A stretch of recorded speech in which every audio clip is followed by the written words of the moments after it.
Okay, welcome back, and this is the 24th in the series of videos on techniques for constructing a workload tracker for a physician or physician RVU tracker. And what I'm showing you here is pretty much the finished product for an ear, nose, and throat doctor with the tabs across the top, and each one of these represents a button. Clicking on the button will create a new line item in this area. And the tabs across the top reflect my specialty.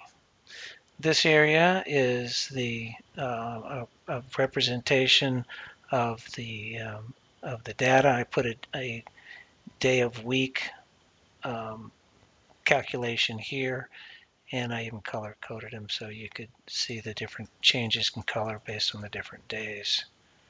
I don't want to make it too obtrusive, but Thursdays tends to be the brightest. Okay, and then on this area is the work RVUs, which can show the total for the day or the total for the year. The day sheet shows that activity that was done or ongoing throughout the day.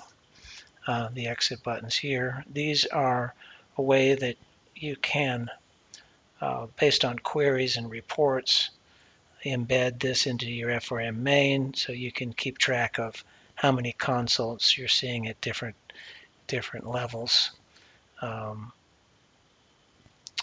in my situation, the most are the comprehensive consults. So it gives you a distribution and then a total at the bottom for both consultations and established patients.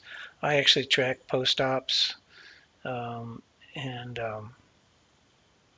keep a running total. You don't generate RVU values for post-ops, but it's nice to keep that number.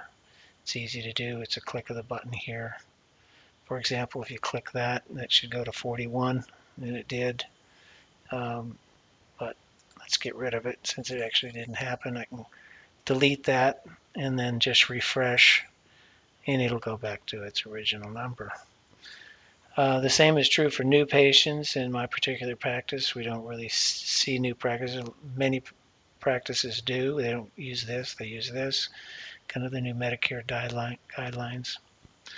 CPT codes, I think we've gone over that before, how to way to search for a code or post it if you have an unknown code.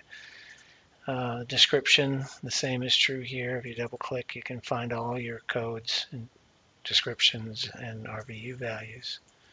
The date search, fairly explanatory.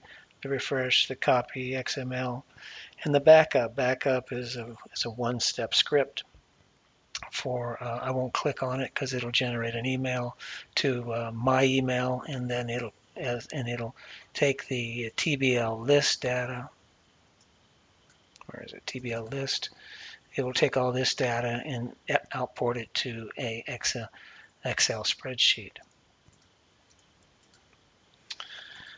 Okay, well, I wanted you to see the end product or the near end product for this whole 24 series of videos, and thank you very much for your attention.